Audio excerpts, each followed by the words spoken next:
Anger is a really interesting thing. I would say that every single person on earth at some point has let their anger get the best of them and made them say something or do something that they wish they didn't do. And that's what can happen so easily, not with just anger, but with all sin. We can let our sin control us, and that can cause us to make mistakes that are almost irrevocable. It's hard to come back from. The first biblical example of that is the first murderer, Cain. So when you go to the story of Cain and Abel, we find that they both offered sacrifice to God, but Cain didn't offer sacrifice with faith. Abel did offer sacrifice with faith.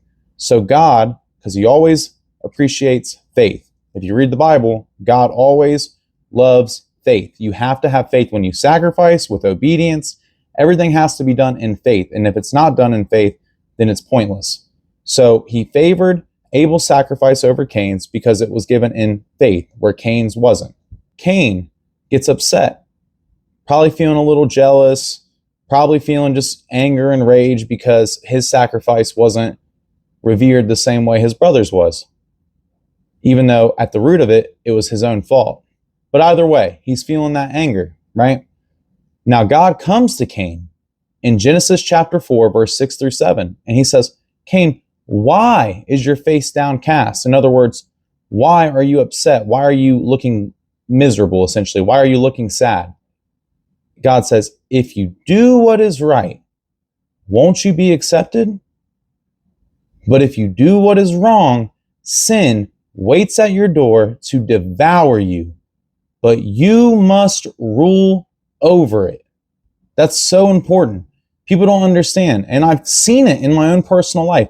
People get angry. I mean, I've seen it with myself. I get angry and I say things or do things that I wish I didn't do.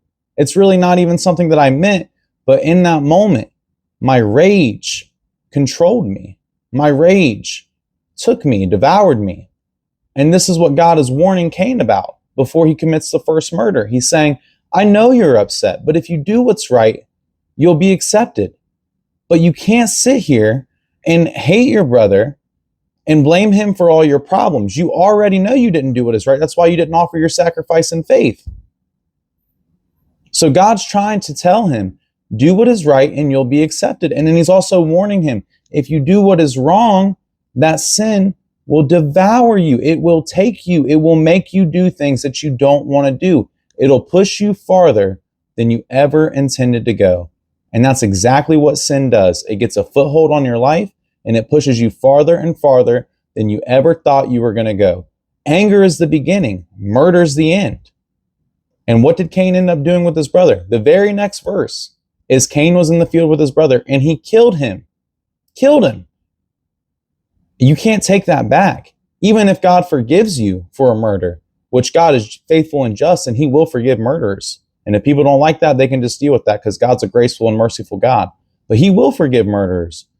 But you may face earthly consequences that you cannot take back. And if you don't repent to God, you'll face the worst consequences imaginable.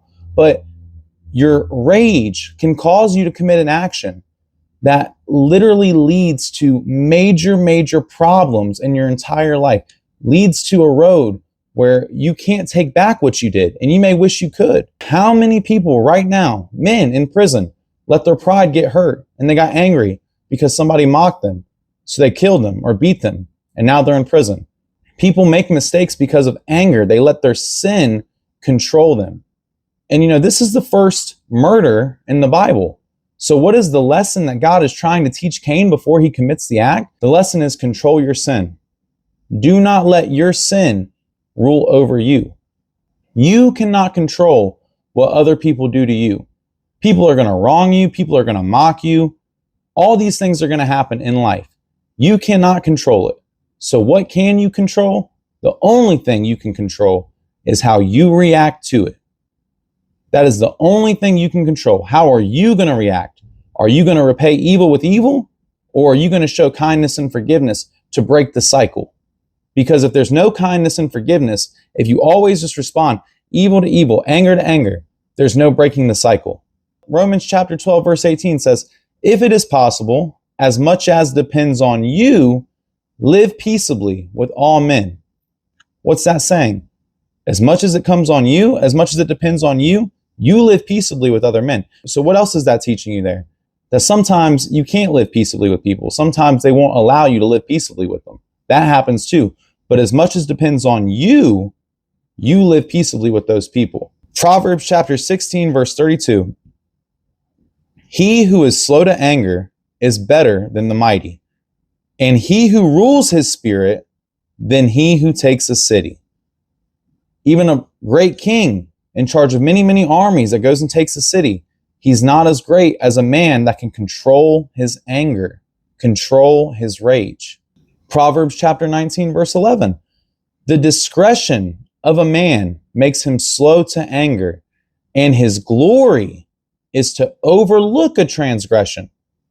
His glory is to overlook a transgression. That means when somebody transgresses you, sometimes you overlook it. You let it go, if possible. You let it go to show forgiveness and grace. Again, we're breaking the cycle. We don't repay violence with violence. We don't repay anger with anger. Now, I'm all for if someone is a false teacher, we can rebuke those false teachers. I have no issue with that. But we have to control ourselves, control our emotions, control what we say with our mouth, because it can have a lasting effect on people, especially if we're teaching the word. We have to control our anger, control our rage, control our sin. Rule over your sin. You have to rule over it, lest it will rule over you. You're either a slave to sin or you're free. You know, we as Christians still have sin. No one's perfect, but we're not a slave to it anymore. We understand our sin and we go against it. We hate our sin. So we are no longer a slave to it, whereas the rest of the world indulges in their sin, rejoice in it. That's the difference between a believer and a non-believer, a follower of Christ and a not follower of Christ, is that we are trying to turn away from our sin. We are trying to be better every day. Other people don't even know what their sins are because they don't go to the word. They don't see the mirror that reflects a person's sins to them. All these passages are showing you that the person who can control his rage, control his anger, control his sin is great. That's what a great man is. Someone that can control all these things in himself. When people do us wrong, we get really angry and we feel like we have the right to do certain things to them or say certain things about them. But if we really checked ourselves and we were really honest, we'd have to admit at some point we've probably wronged others. At some point, I was probably the cause of great pain in other people's lives.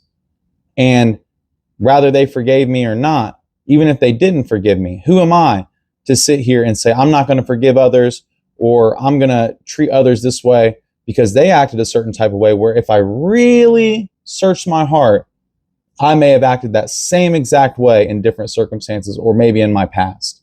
Ecclesiastes chapter 7, verse 21 through 22. Also, do not take heart to everything people say, lest you hear your servant cursing you. For many times also your own heart has known that even you have cursed others. So there's a great message in this video that I want everyone to take to heart. Control your anger. Control your sin. Whatever it is, rather it's lust, rather it's anger, rather it's greed, address it and take control over it in your life before it devours you, before it causes you to make decisions that you cannot take back. You know, God will forgive you, but we still make these decisions and we do things. There's no going back from them. There's no going back from Cain killing Abel. There's no going back from that. Even if God forgives him on earth, there's no going back from what he did. His brother's dead. So that's how dangerous sin is.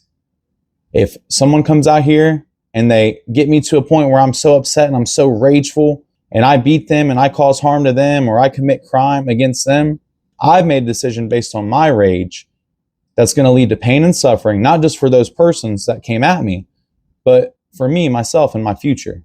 So God always gives the best advice. You know, if you read the scriptures, that's one thing you're going to learn. You're not going to get better advice than the word of God.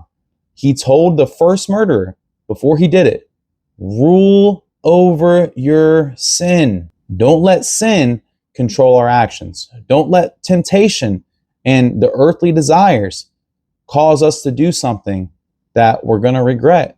Maybe I should throw this in as well, though. There is definitely righteous anger. You know, when Jesus flipped the money changer tables outside the temple and in the temple, that was righteous anger because they had turned his father's house into a place of business, a den of thieves. So you can righteously be angry in certain circumstances. You know, if my son goes out and causes harm to another kid, I'm going to righteously be angry and I'm going to try to correct him. But I'm not going to sit here and let that anger control how I correct him. I'm not going to let that anger make me go overboard. See, that's the thing that sin always will do. It'll push you past the point that you want to go. And we have to be vigilant and we have to watch for it. Otherwise, we're going to be what? Devoured by it. So that's my message. Just please, like I said, everybody struggles with anger. No one's greater than anyone else. Some people struggle with it more than other people. But deep inside, we all struggle with anger. And it makes a difference if we understand that anger and hatred, resentment, that is an attack from the enemy. That is literally something that the enemy is trying to put in you to cause you to stumble. Fight that. Don't let it rule over you, and you will be greater for it.